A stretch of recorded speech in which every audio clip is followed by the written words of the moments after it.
Bismillah, Assalamualaikum warahmatullahi wabarakatuh. Hello, my name is Arya Nariza and I'm 13 years old. I come here today to talk about what's wrong with our food system. First of all, I'd like to say I really amazed by how easily are led to believe our marketing and advertising on TV, in public schools, and pretty much everywhere else.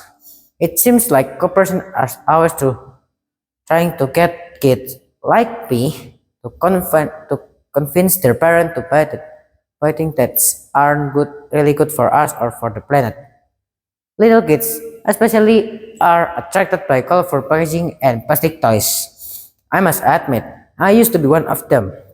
I used to think all of our food came from Happy Little Farm, where pigs rolled in mud and cows grazed on green grass. But I discovered that this is not true.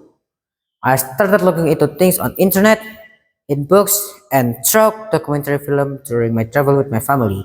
And what I found was the dark side of illicit food system. First, there's genetically engineered seed and organism.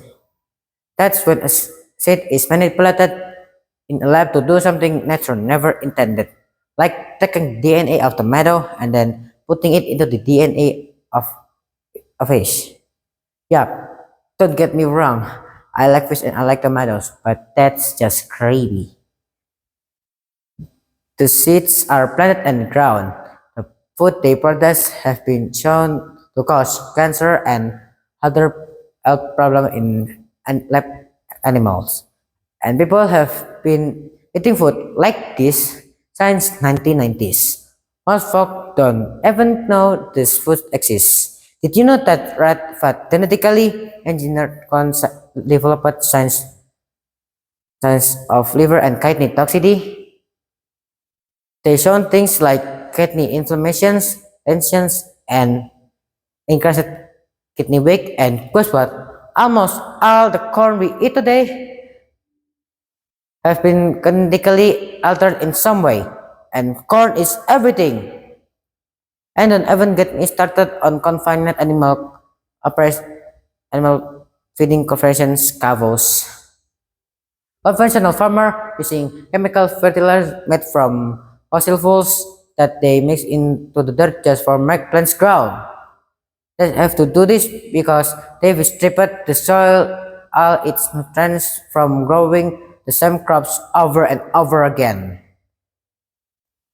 Then, even more harmful chemicals like pesticides and herbicides are sprayed on our food to kill bugs and weeds.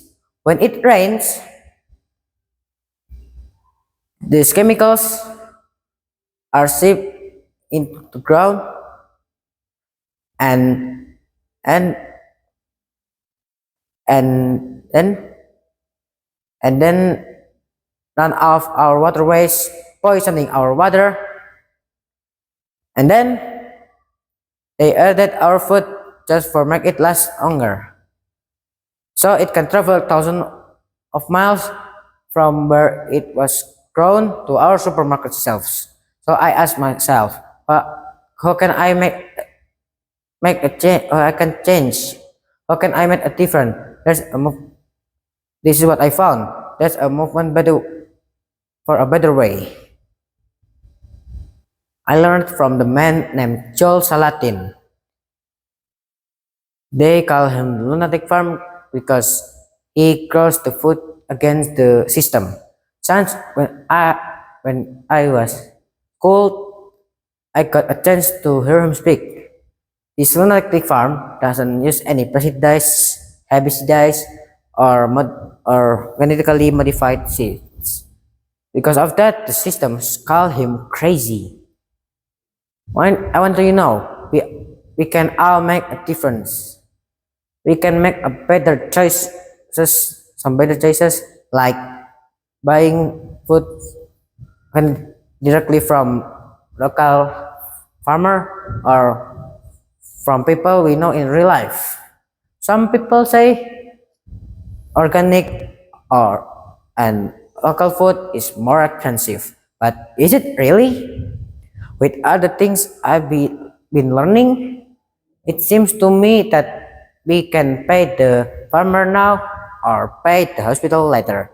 I definitely know which one I choose.